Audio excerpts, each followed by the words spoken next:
Oh, yeah. It really does. That would help. What's your name? John. Oh, John, I'm Claire. It's nice to meet you, Claire. Very nice to meet you, too. Where do you work? I own IA Electric LLC. We are an electrical contractor that services hospitals in New York. Oh, nice. Here in Clear Lake? Clear Lake is one of the clinics here in Clear Lake we service, as well as the big hospital over in Mason City and all of the other clinics around. So I'm going to either test on these, make sure that we are working. Yeah, it's really bad something.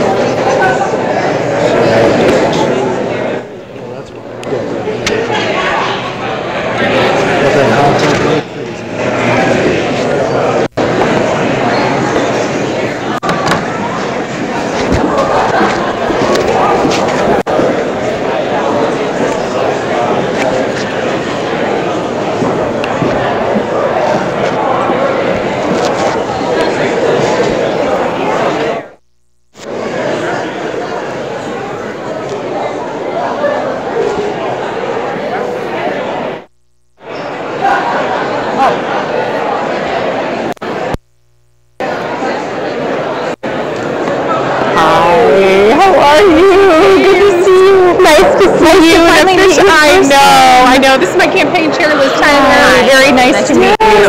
How are you doing? I'm doing great. Good. Things are going really well. Things are going great. Good. Yeah, I had a primary. Did you have a primary? Yes. Okay, yeah. So you know how that is. It's just like it's exhausting. You. I don't know if I'm live anywhere, but they just forced me to get out there and just basically do a lot of stuff that I wouldn't have been doing till now. So, and I ran in 2016, so this is just kind of getting old, honestly. Right. It's just like so much, you know? Right. And you have to put your life on hold, as you know. Yeah. Oh, yeah. So, yeah. Well, very exciting about the primary. Yeah. And how's the general race shaping up? Good. I basically, unless I get hit by a will win. Okay, great. Because it's such a Democratic district. Yeah. So. That's right. Which district is there? Matt McCoy's district. It's Senate District 21. You can't sit there, people. Hang on just a second. Be right back. Be right back.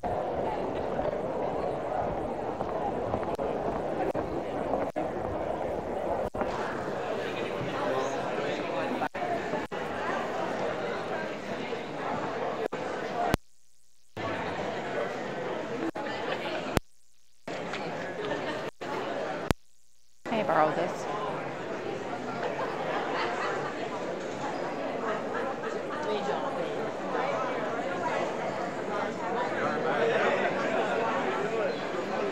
Thank you.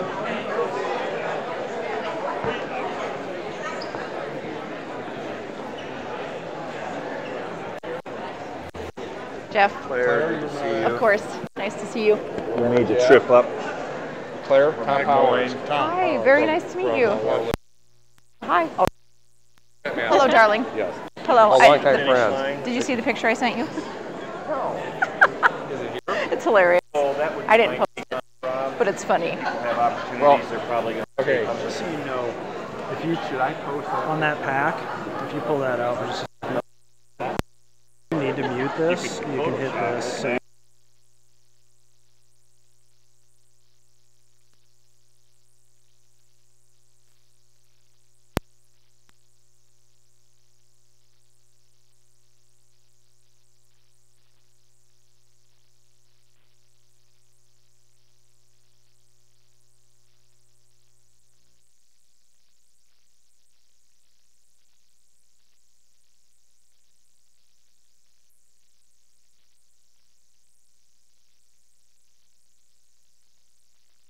Little audio thing will change to your green, and now your mic is hot once again.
Check, check. So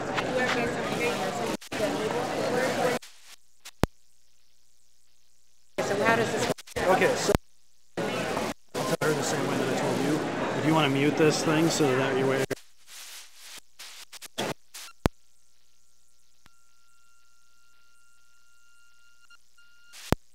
It comes back. Okay.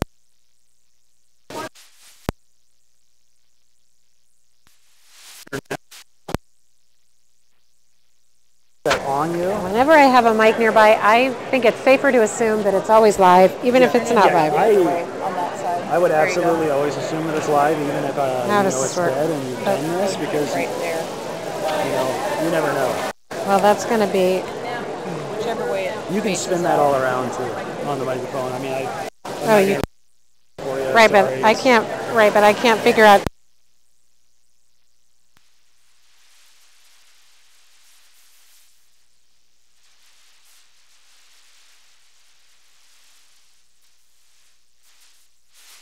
Is that going to pocket, or you can put it, or whatever.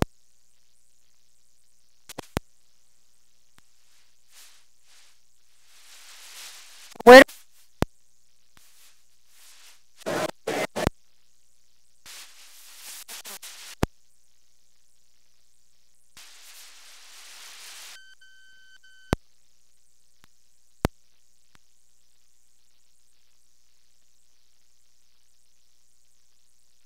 tried to mute it. Oh. I think you got to press it twice. Yeah, and you got to like really press that damn button. Okay. I'm assuming that everything's live, and I'm just not going to say anything embarrassing.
Is the sound coming through? Okay.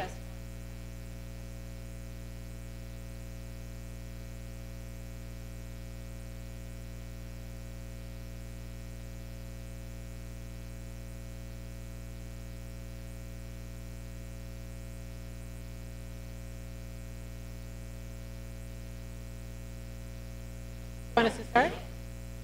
Okay.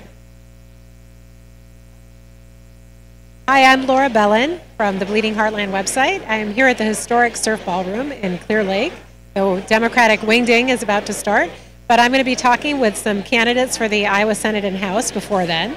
First, have Claire Celsi. Claire ran for the Iowa House in 2016 and is the nominee in Iowa Senate District 21. Claire, would you, since you are an experienced candidate, can you tell us a little bit about what the mood is out there now compared to during the last campaign?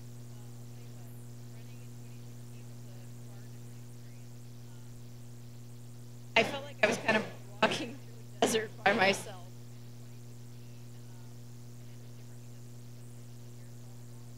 Power, star power kind of went a different way. I don't think many people were thinking about Iowa House. This year is much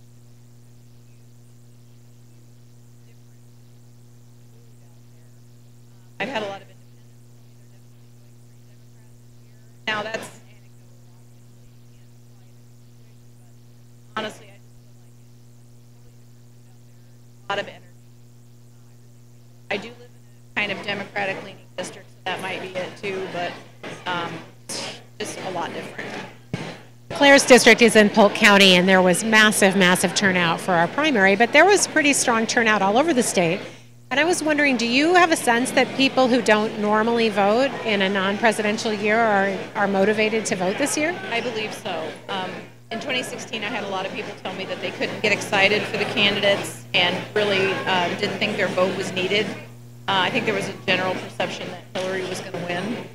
So a lot of people didn't vote because they couldn't get excited about the ticket.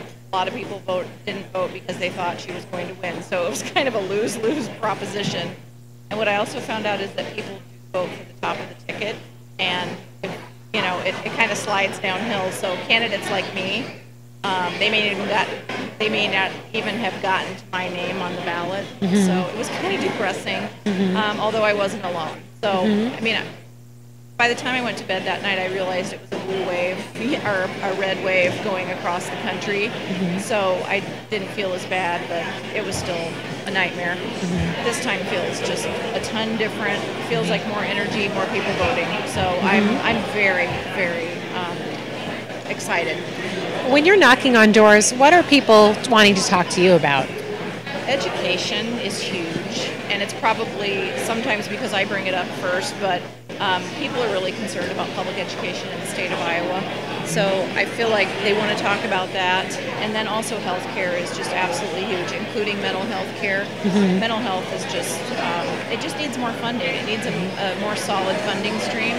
So people talk about that, and they usually share a personal experience of either a family member or someone they know that is suffering from a mental illness and can't get the help they need or have had that happen to them in the past. So those are kind of my door openers, and people talk about all kinds of things. It's pretty varied, but healthcare and education are probably my top two.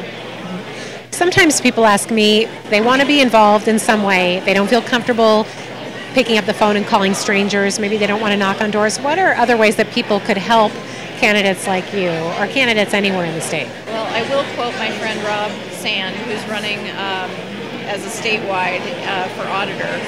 He basically said, you're going to learn how to knock doors this year, which I kind of laughed at because I know there are definitely people who do not like to knock doors, but I have met a few people who have stepped up to really knocking on doors. So if you're not a door knocker, I do have a postcard campaign going on in my campaign that you can just take them home and do them at your leisure. That seems to be a really great alternative.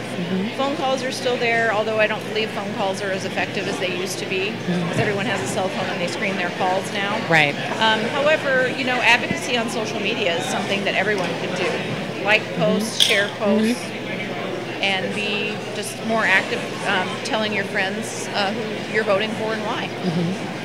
So anything else that you wanted to talk about? No, I just, first of all, really happy to be at the Wingding. It's kind of nice to get out of Polk County once in a while and just come out here in the wild world and see everybody else. This is a great event, so it's just awesome to be here. But I think just the energy is just different. I mean, it's fantastic. So I'm really happy that there are so many great people here, great turnout, and I just hope that we all, you know, step up a level from where we were in 2016, maybe even 2 levels, and just get out the vote. Yeah, absolutely. And talking to people who don't normally vote, other than in presidential elections, is just going to be so crucial, because about 1/3 of the people who vote in presidential elections don't usually vote in the midterm years, and that's what's hurt Democrats the last couple of midterms. So absolutely, and I do think we have a strong statewide ticket, so I think that'll really help candidates like me. But I'm with you. The Surf Ballroom is great. If you've never been up to Clear Lake, come here and come to the Surf Ballroom. It's a lot of fun. Absolutely, it's the best. Thanks for talking with me, Claire. You bet. Thanks, Lori.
Price, who is a candidate for the Iowa House in House District 8. Connie, can you share with people what part of the state that is, for people who aren't familiar? House District 8 is all of Wright County, all of Hancock County, and the southern half of Kasuth County. And you, I was looking at your website, and you have had a lot of different jobs in your career. I feel like everything's been leading me to this, on my journey to this race for the House. And so I have been in both private and public sector experience. I've been in banking and insurance. And then I was in education. I taught for 8 years in a public high school. Loved everything I did. And then decided to move to New York and scratch an itch, midlife crisis. And then I came back to Iowa to my roots. So I was born and raised in Britt, and I found that I was so happy to be back where I grew up and wondering what I could do to make a difference. And so instead of going back full-time in the classroom, I said I need to be at the State House. What are people, when you're out and about talking with people, what are they concerned about? What are they bringing up on the doors? In rural Iowa, I would say it can be summed up public money for public good. We really need investment in our education system, and that's pre-K through the universities, especially the community colleges in our area. We need the investment in the air and water quality. We're very rural, and it is very important to us that we contribute to the air and water quality. We need to fund it, and we need to have living wage jobs. We really need to give people the opportunity to live, work, and play in the community of their choice. And we really need public health, and not just physical health, but mental health. I didn't realize till I started running how important and necessary and how underserved our mental health community is. And there's a lot of good people working on that. We need to support them. seems like almost everyone has a story of someone, whether it's a family member or a colleague or a friend or a neighbor, who has been unable to get the mental health services they need, whether it's for a child or an adult or a substance abuse problem. It just seems to be, I hear that again and again from candidates all over the state. And it's true. It's true. We need to, at the State House, support all those initiatives to get mental health and better health care in Aurora. Now, when people hear that you are a school teacher, how do they respond to that? You know, school teachers get a lot of respect in the community. Where they don't get respect is at the State House. The gutting of collective bargaining, the underfunding of the schools, and it's not just teachers, it's the support staff and everyone who works hard to make sure that children get a good education. So teachers are well liked and well respected. We need to do a better job supporting them. And I think the irony of the efforts to divert money away from the public education system is that it almost hurts the people in the smaller towns more than. I'm in the Des Moines area. People do have some private school options, but I imagine in your district there probably aren't even very many non-public options. There is a few, but I'll tell you in rural Iowa what hurts a lot is the transportation costs. As the schools consolidate, kids travel farther and farther to school, and that takes a lot of the school district's budget just to get the kids to school. So we really need to help our rural schools with transportation. Since you've been running, what is something that surprised you that you encountered when you're out campaigning? I have to I don't know how else to say this, except the Democrats, we've been in all the parades. Every small town has a parade to celebrate something, and that's wonderful. We've made a commitment to be in every parade in the district, and I have been really surprised and buoyed by the response. There's a lot of positive response out there. People are really glad to see us in the parade. I think there's a lot more Democratic-leaning folks than have been ready to say it before, but we're ready now, and the blue wave is coming. How can people help? Sometimes people say to me they're not comfortable making phone calls to strangers or knocking on doors, but they want to do something to help Democrats get elected. So if I'm a Democrat in Wright or Hancock County or Kossuth County, what could I do to help you? I would say every county has a central committee that tries to focus on their county and what they can do. And if you go to the Iowa Democratic Party's website, every county has their chair listed. I would start there, contact the chair and say, how can I help? When's the next meeting? And get yourself plugged in. And they usually have candidates to support or issues to work on. So that's where I would start. Now, being in a rural area, how concerned do you sense people are about this trade war that seems to be very raging? concerned. Because, the tariffs are really hurting our farmers. But it's unfortunate, I'm running for the State House. I don't have anything to say about tariffs or immigration, although immigration comes up a lot too in conversations. We need the workers. They're valued members of our community, and so the schools need the children. The schools need the children, but we need the workers, and there's nothing wrong with welcoming immigrants into our community, and I would hope we can do that. But as far as affecting the policy, I can't, but it comes up a lot, immigration and the tariffs. Yeah, I mean, it's hard to see. I mean, I've just heard so many people say that they cannot make money on the prices for corn and beans where they are right now. So we have to get this. I hope our delegation in Washington can get something on the table in somebody's ear and get this taken. What is your sense about your opponent? Is he out there campaigning, or do you? I've seen him in the parades as well. It is after parade season, then there'll be some forums coming up. So I expect that we'll be together in a couple of forums. So people have a third choice in November. The most important thing is to vote. Absolutely. Well, thank you for your time and good luck, Connie. Thank you. Sorry. Is Deb here? You want me to go find Deb? Sure. Oh, maybe they want me to interview Deidre now. I'm not sure. Well, I appreciate it. Thank you. Thank you.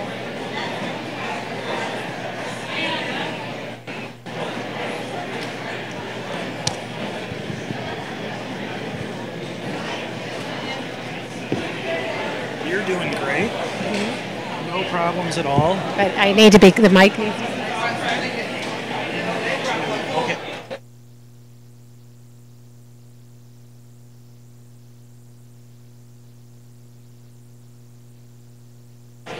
And when you use these kind of microphones, you almost have to shove this thing back. Okay. Right. Oh, I love Kind you. of sucks, but So hold it Give right, me a second to get back down there and transition. right up to your mouth. Got it. So how do you like your logo there? Like it. I don't know if that's in camera. It might not be. It's okay if it isn't. Hey, John, how are you? I'm okay. I'm just so much going on.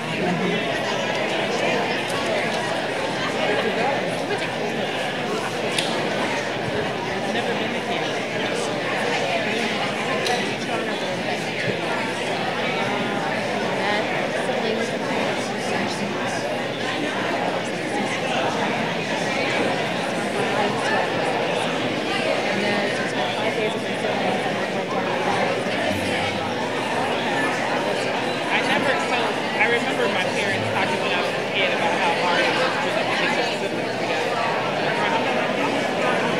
And so now that we're all of age, I'm like, why can't we see all each other in college? Why are we all over the place?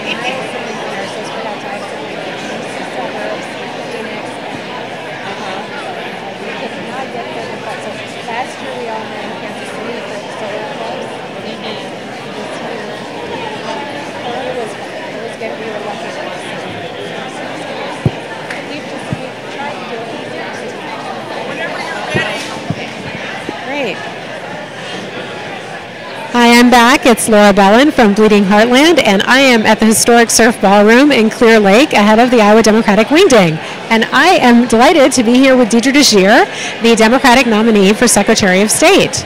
So I was talking a few minutes ago with Claire Celsi, and she was saying she was a candidate in 2016. And she said she just feels tremendous energy out there. And I was wondering if you can describe, what does it feel like to you out there when you're campaigning? Oh, that is definitely a true statement. And for me, the energy began here almost a year ago. We launched our campaign in August 5th of last year. And it was one of my first big events. And I just remember the crowd being so enthusiastic, so engaged, and it didn't stop there. Wherever we traveled, I remember folks calling us and saying, oh, there's only going to be 20, 30 people here, and then we get there and they're pulling out tables and chairs because people are just hungry.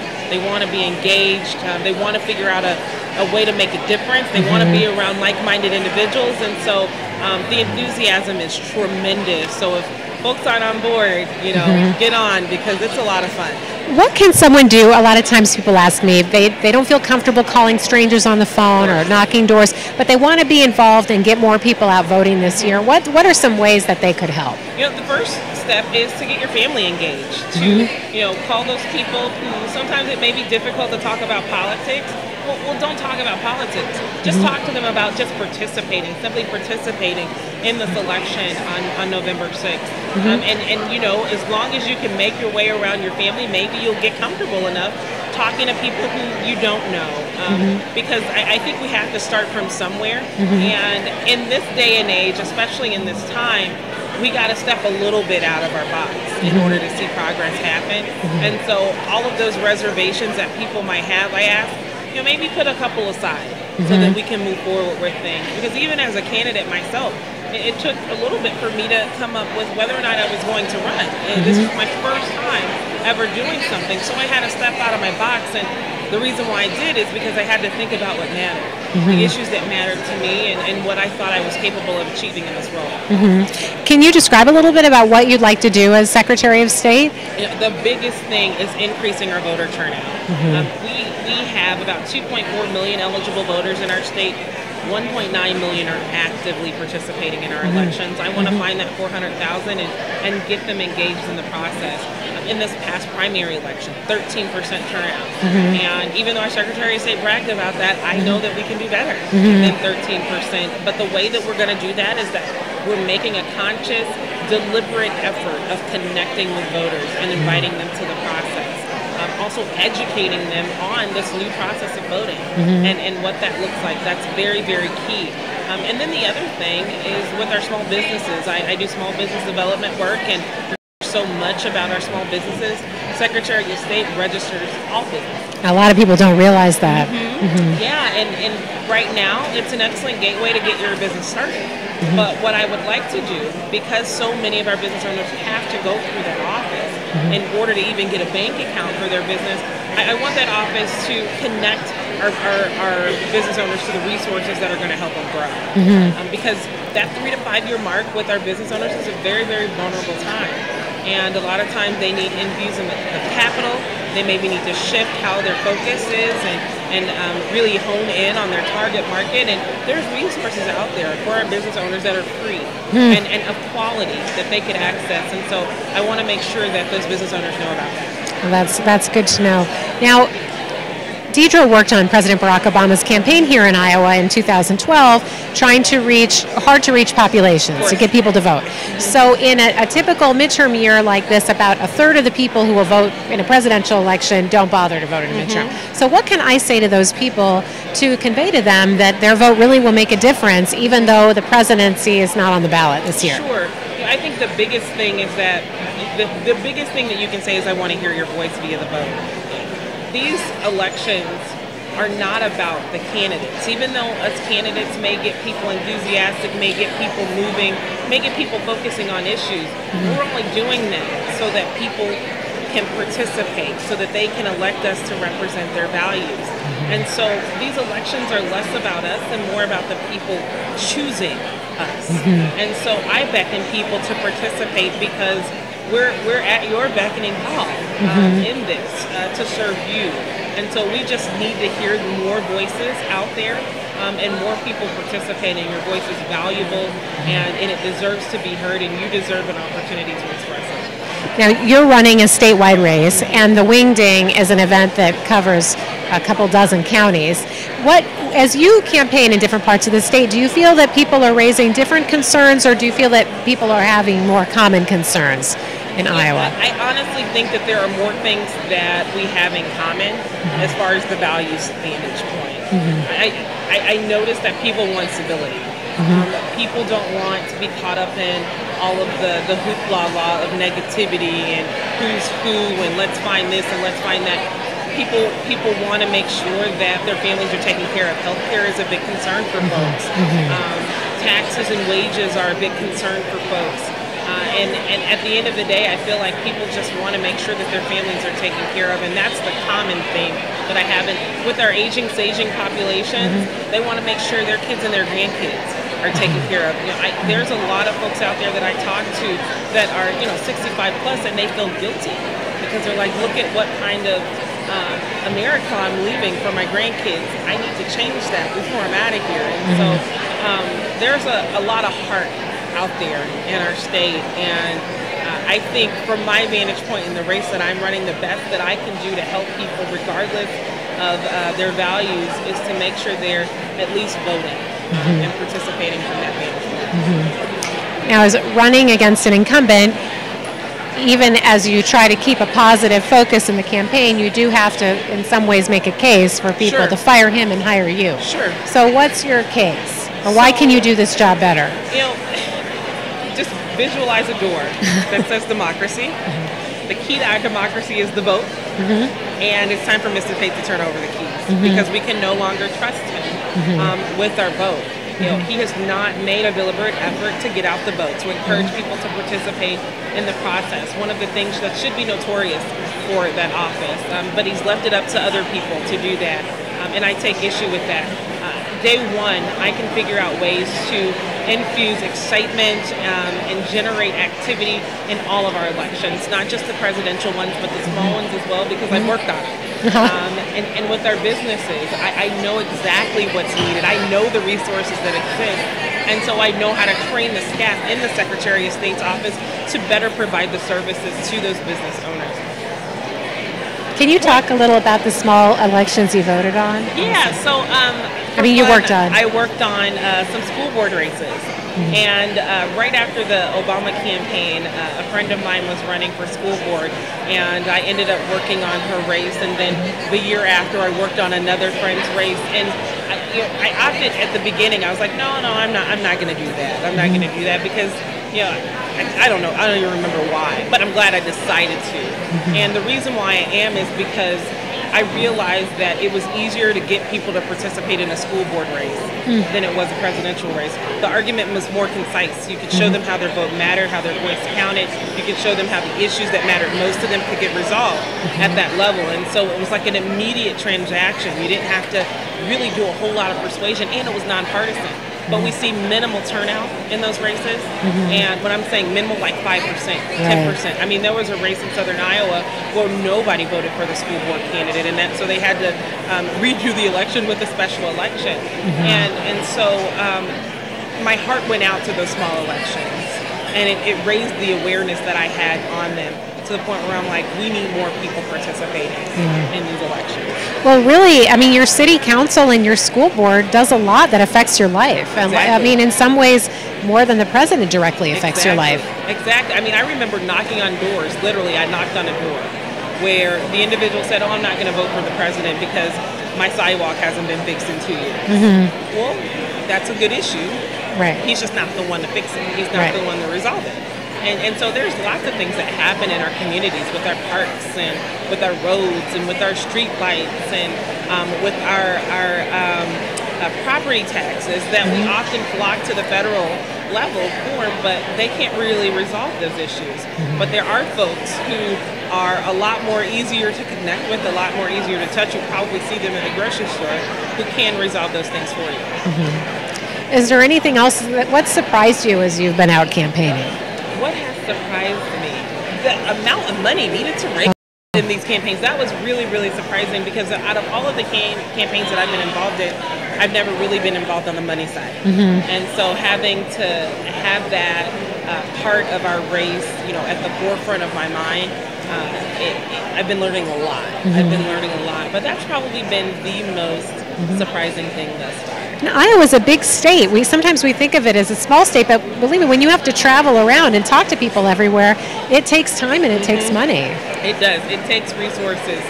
And then you also want to connect with those people who may not come to a Great Wingding event like this, who may be immobile and things of that nature. Maybe they have a cell phone, maybe they have a television, maybe they have a mailbox or an inbox. And so we try to connect with people in ways that are most meaningful to them, and that ends up costing us resources. If only it were free. I know. Well, one thing that's free is liking and sharing posts on social media. Where can people find you and your campaign? They can find me at Deidre DeJear, funky name, but DEIDRE, DeJear, DEJEAR. I'm on Facebook, I'm on Twitter, I'm on Instagram, I'm even on Snapchat. So you can find me at one of those places. You can also go to our website, DeJearForIowa.com. Thank you so much for taking the time to talk with me. Thanks for asking some great questions. Awesome.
Hi, I'm Laura Bellin from Bleeding Heartland. I am back at the historic Surf Ballroom in Clear Lake before the Iowa Democratic Wingding is starting. And I'm here with Deb Jensen. Deb is running for the Iowa House in House District 7. And Deb, would you mind, for the people who aren't aware, what part of the state does that cover? The 7th District is all of Winnebago County, a portion of Kossuth County that includes the city of Algona, and then all of Emmett County. And when you've been out campaigning, what are some of the issues that people want to talk to you about when they find out that you're running for the Iowa House? Mostly people want to talk about the health care. That's the number one issue in North Iowa. People need affordable, locally accessible health care. We need to reverse the privatization of Medicaid. Our people need jobs that pay a living wage. We need fully funded public schools to provide a quality education for our children. We need clean air, we need clean water, we need a stable farm economy, and we need hope that things are going to get better for us. Now, you've worked in the nursing profession, and that's a caring, nurses just tend to be caring people. So I imagine when people find out that you are a nurse, do they want to talk to you about health care particularly? Yes, they want to tell me about health care, and if I give them time, they will tell me their whole life story. And because the people of North Iowa have a lot of needs as far as health care is concerned, because our smaller communities are losing our clinics, and the hospitals are not providing as many services as they have before. I know that the hospital over in Esterville has had to stop delivering babies here. Oh, wow. And that's a big issue.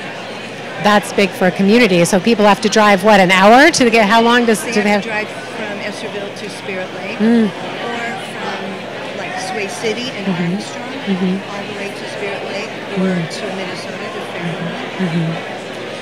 Now, your district has community colleges, are obviously a big presence there. And are people concerned about the community college funding? I mean, we hear a lot about public schools. I feel like sometimes people don't talk as much about the community colleges. They're concerned about all schools. All schools. The college, the universities that have had to suffered a lot of $1 million cuts to their budgets have had to make that money up with tuition, and that has caused a lot more student debt for our students and a lot more debt for the parents who are paying to send them to school. The community colleges are the last place that we should be cutting education, because community colleges are the places where people go to get an education, to get a second chance at life, and to start their life over when they've, or start their careers over when they've lost their jobs.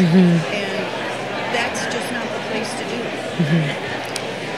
Sometimes people ask me how they want to be involved. They don't feel comfortable making phone calls to strangers or knocking on doors. What if somebody who lives in Winnebago or Emmett or Kossuth County wants to help you? What are some ways that people could help you? What's the kind of help that you could use? Well, the thing that I do is I like to spend time with people and get to know them. And once they get to know me, and once they get to trust me and know that my word is good, they become a lot more open to doing things like phone calls and canvassing. And I've had a really good relationship with the people that I have met so far. Have you been going to some parades and summer festivals as well? Oh, yes. What's the mood like out there? I just finished my 8th parade. 8 down and 1 more to go. Okay. People have been really receptive. We have parade cards that we have printed that has a lot of my platform issues on them.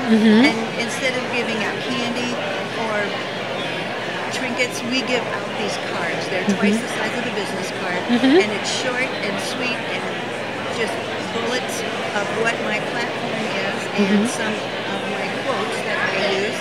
And we hand them out to the people along the parade route, and then after the parade is over, I go back and I drive the parade route looking to see if people are keeping the cards, and out of 8 parades I've only found 4 cards left on the ground. So they're working, and people are getting the message that way too. Now, when you said that people are telling you their life stories sometimes, I have heard from candidates around the state that mental health, access to mental health services is just such an enormous issue. Is that something that people talk to you about? That is an enormous issue. I did a meet and greet in a small community, and I had a woman come to talk to me that does struggle with chronic mental illness, and she has to go 90 miles to see a psychiatrist or to see another mental health professional. There are so few mental health professionals that you get put on a waiting list for someone to cancel, and usually your appointment is 6 weeks out. I have nursing experience with people who live in community with chronic mental illness, and I can tell you that if they need to see a physician or a psychiatrist, they need to see them a lot sooner than in 6 weeks.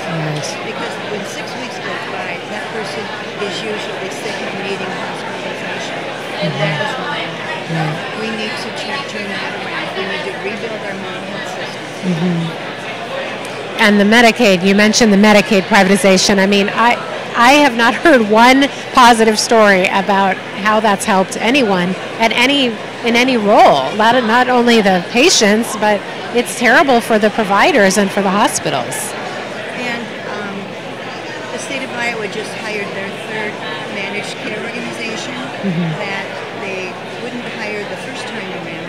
And this managed care organization has had $23 million worth of fines for not paying providers, and that's the last thing that North Iowa needs.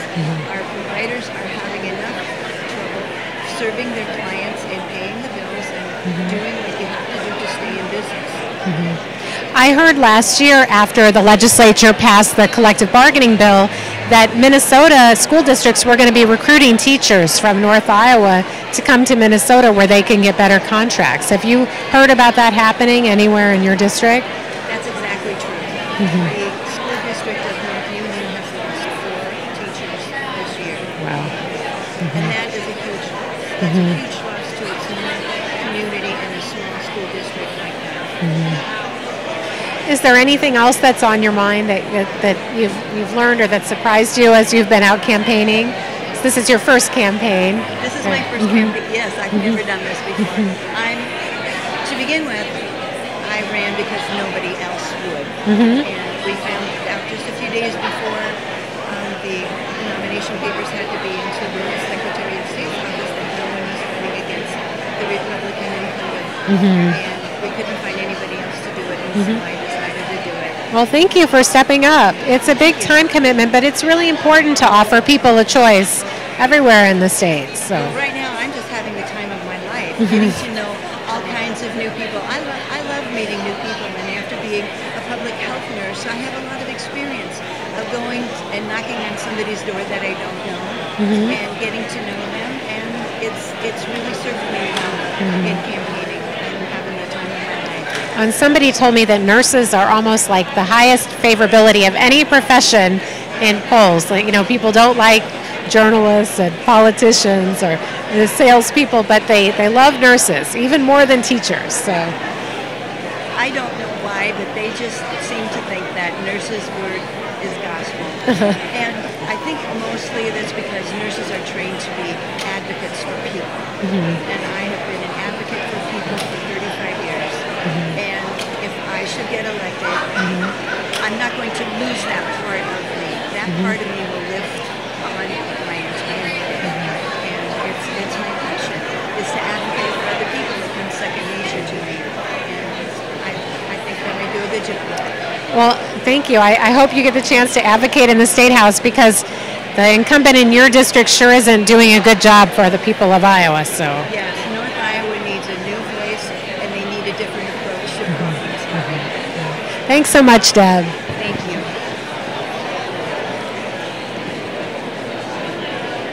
Well, it was a little rough just in one spot, but I think I did okay.